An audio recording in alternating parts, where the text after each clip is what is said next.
her that he was a doctor who needed to perform tests. The defendant took the victim into an empty classroom, sat her on the floor, pulled her pants down, and performed oral sex on the 10-year-old little girl. The defendant attempted to pull down his own pants, and the victim pushed him, telling him to stop. Senator Werner, please come join us.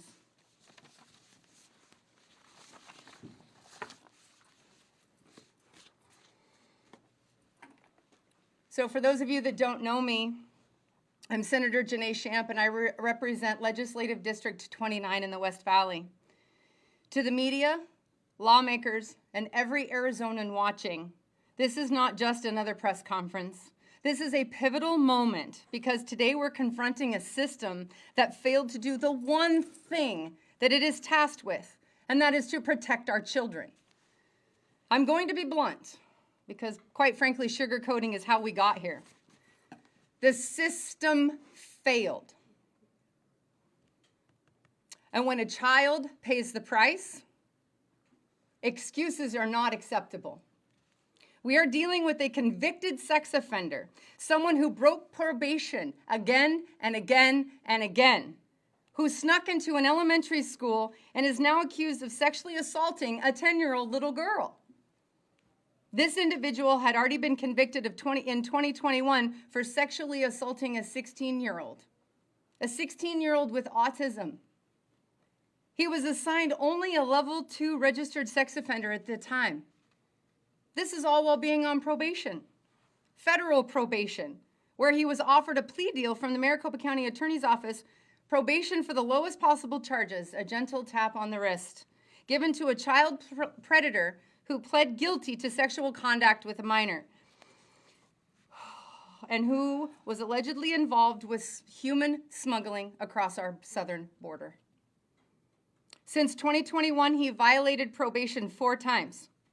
4 times he showed us exactly who he was. 4 times the system looked away. 4 times the public was told, he'll be fine. And then just days after being reinstated to the intensive probation supervision for his 4th violation, he was able to sneak into a school building, undetected, unchecked, unchallenged, where he pretended to be a doctor and allegedly lured this 10-year-old little girl into an empty classroom. That little girl, God bless her if she ever feels safe again. His home was 2.1 miles from that campus. This was not an accident. This was not unpredictable. This was the result of a justice system that has forgotten its first duty, public safety before offender sympathy. So yes, we are asking every hard question. Why was this man still on probation? Why were repeated violations met with leniency? Why were warning signs ignored until a child was hurt? Again, parents deserve more than bureaucratic answers. Victims deserve more from the system that's established. Arizona deserves a system that actually enforces the law. That is why in the upcoming legislative session, this will be a top priority for me. No more passive supervision for these predators. No more guessing games, no more loopholes that sexual deviants, and make no bones about it, these are deviants. No more capability for them to slip through any loopholes. We're going to restore common sense. We're going to restore accountability. And we're going to restore the principle that protecting children is non-negotiable. We will pursue reforms that ensure uniform, tough, mandatory responses to violations, public reporting with no secrecy. You hurt a child, you do not get to hide anymore. Independent oversight of high-risk offender suspensions, supervisions, this is non-negotiable. A system where predators lose rights before children lose safety, that's a system that we are going to ensure is in place for every Arizona citizen. Let me be perfectly clear. We will not tolerate a justice system that coddles offenders while families pay the price. We will not allow dangerous individuals to be given chance after chance after chance. We will not accept the culture of leniency that allowed this to happen. Because quite frankly, there should be no culture of leniency when it comes to the molestation and sexual assault of the children of the state of Arizona. Amen. And this is the line. This is the moment that we say no more. And to the lawmakers that are ready to stand with me, to the law enforcement that I know is ready to act, and to the families across this state demanding real change, thank you. Your voices are being heard, and we are unified. I'm ready to champion bold, unapologetic reforms that prioritize Arizona families. However, I believe it's crucial to hold accountable and call for the termination of the probation officers, the probation officer supervisors, and anyone else that was involved in allowing this repeat offender to act as a predator, strike again, and rob an innocent child. She will no longer have a normal life. That's unacceptable. We will fix this. We will rebuild the accountability. We will protect Arizona's children with strength, clarity, and conviction that they deserve. And before we continue with our next speaker, I would like to take this moment to offer our heartfelt prayers for that brave little girl, her family, and her community. And I request that all the prayer warriors out there put them in your prayers, that they may find some comfort in these horrific times. Thank you. We will be answering questions at the end. Senator Carroll, would you like to come join us up here while we move on to the next speaker? And with that, I'm going to pass the microphones over to Kaylee Kuck.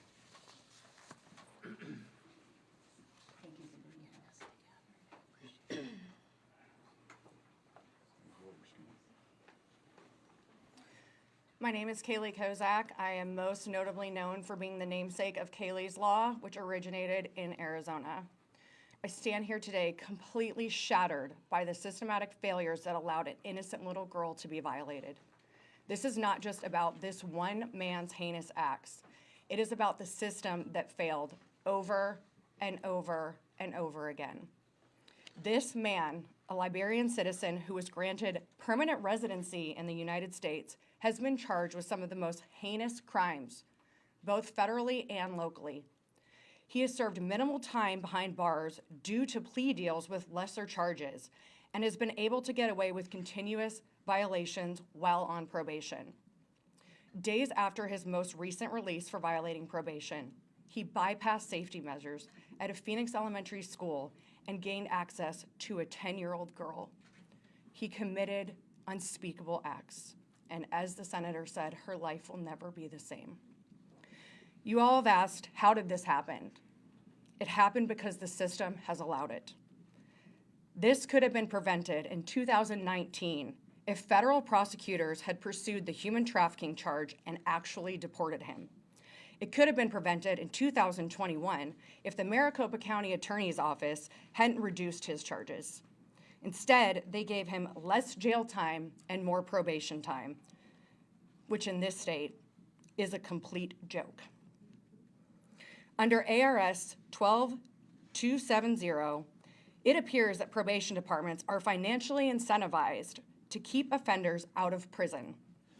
They define their own success metrics, and oversight from the Board of Supervisors is only pure, and she will forever be impacted by what has happened to her because of these failures. To the family whose lives have been forever changed, I am so deeply sorry. As a victim of childhood sexual abuse, who was also assaulted on school grounds, my heart aches for you and for your precious daughter who did not deserve this. The system does not prioritize victims, and it never has. 20 years later, I am still fighting the exact system that they are now entering. Against probation, against my abuser, and against the lies that I was told when I was a child. I say this to this family because I need you to know that I am not only fighting for myself, but I am also now fighting for your precious little girl. I will do everything that I can to ensure that she never has to endure any more pain than she has already suffered at the hands of these inexcusable failures. If you see this, know that I'm here for you, and I am available to help you with anything that you may need. This is bigger than this one specific case. This is about a system that has failed victims and Arizonans for far too long. Today, we are demanding transparency, accountability, and change. And to anyone who has suffered at the hands of this flawed system, know that we are here fighting for you, and we will never stop fighting for you because you still matter. Thank you for the opportunity, and I will be happy to take questions after. Thank you, Kaylee. Representative Nguyen, would you like to? Thank you.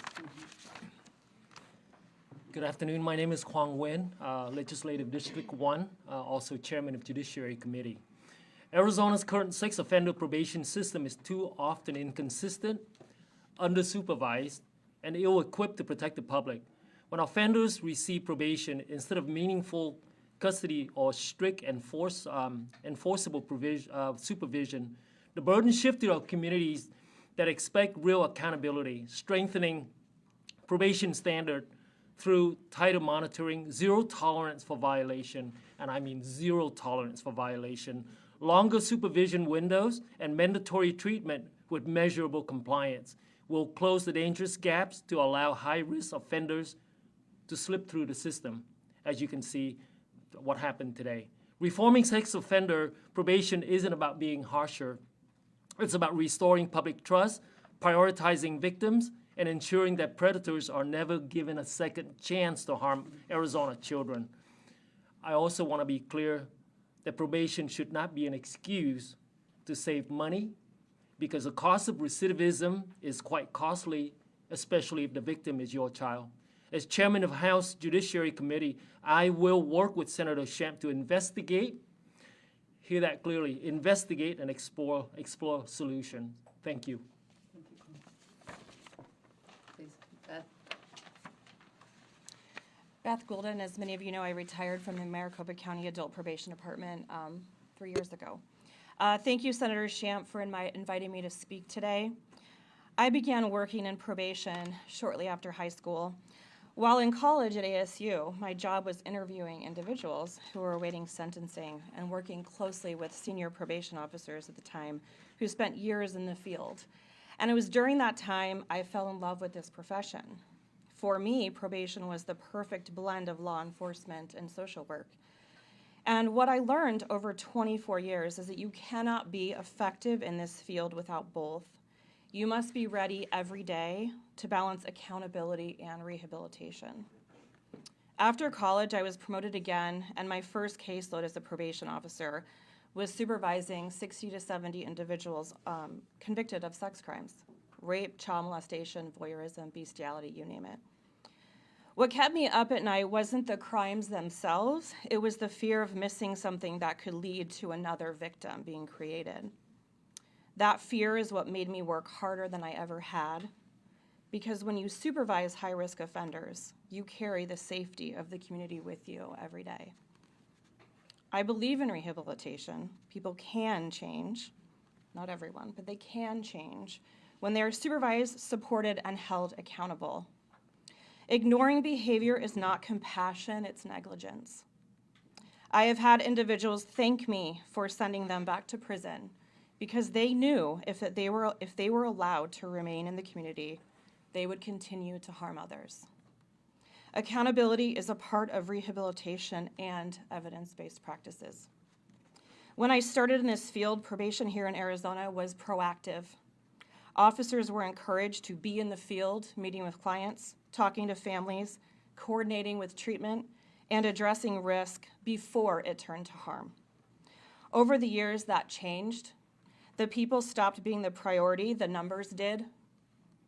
Instead of enforcing violations, officers and supervisors were discouraged from filing petitions because it made the stats look bad. And today we're here because the system failed again. This time it failed a 10-year-old girl, and my heart is with her and her family. No one on sex offender probation should be allowed to miss months of treatment and repeatedly violate conditions. Probation is a suspended sentence and a privilege, not a right.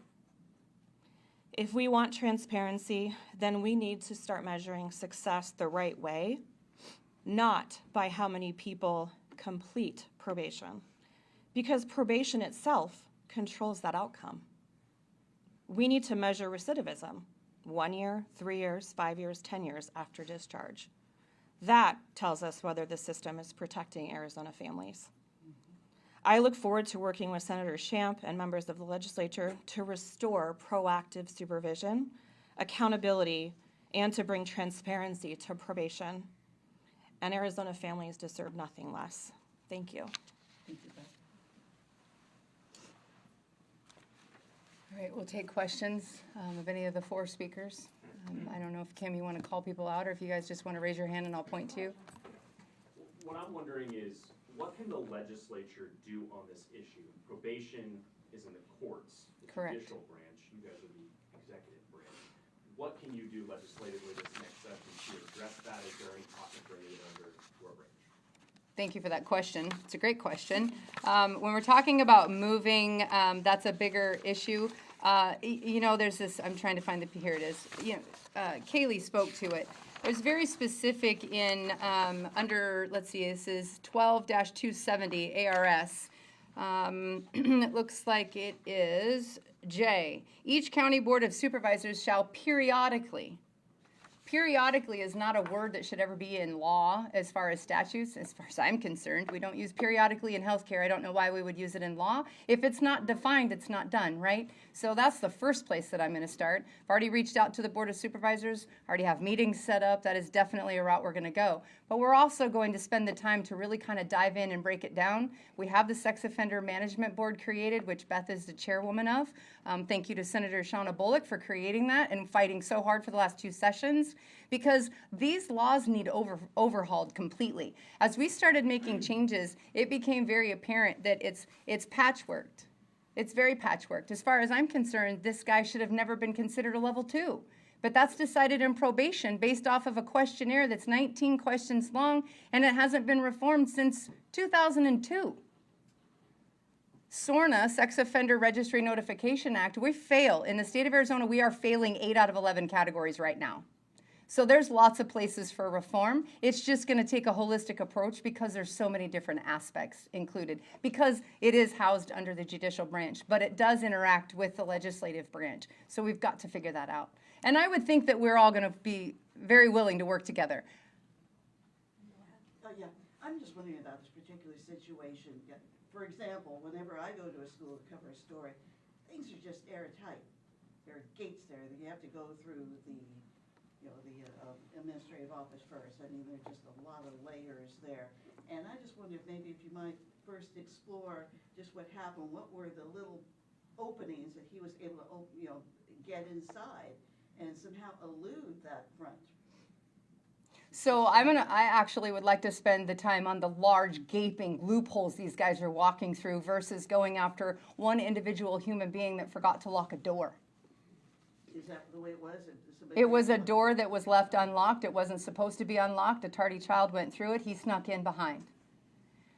How are we going to hold one individual human being responsible when our system has created this problem? He should have never been on the streets. He shouldn't have been a level 2 in the first place. He shouldn't have been able to be released. He was released 4 days before he assaulted this little girl. 4 days.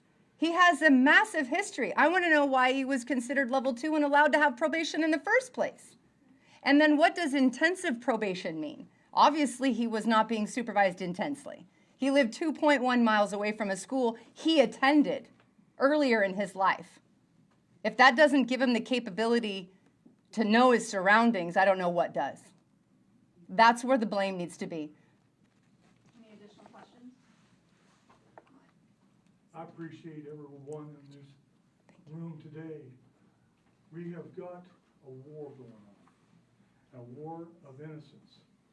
And one thing that I look at, and I've talked at many different locations, and I've felt that this is something that we might, on a street level, fathers, men, need to be active in the school systems, to be there on property, to be trading off, rotating in and out, to be able to be hands-on on campus, armed and ready,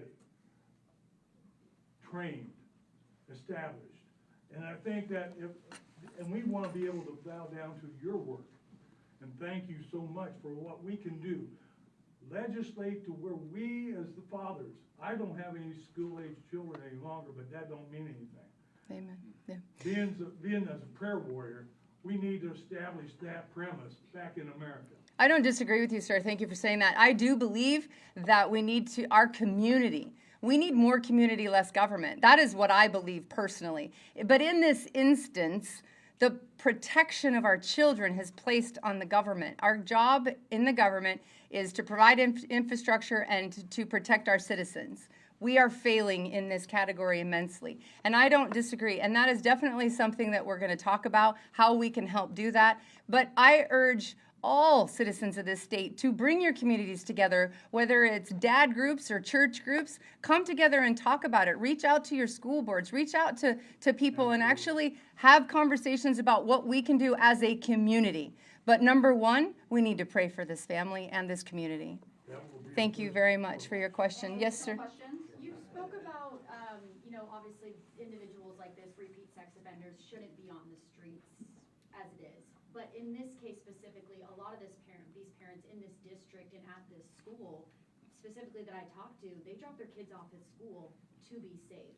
So I know we don't want to speak here, you don't want to speak about, one person getting in, but school safety in general, parents want to drop their kids off at school in the morning and know that they're protected there. Well, you're right. As long as we continue to have a society that allows for this kind of deviant behavior because we don't act as aggressively as we should, absolutely, the school is the last defense for safety. I'm the kid that went to school for safety. That was my safe place.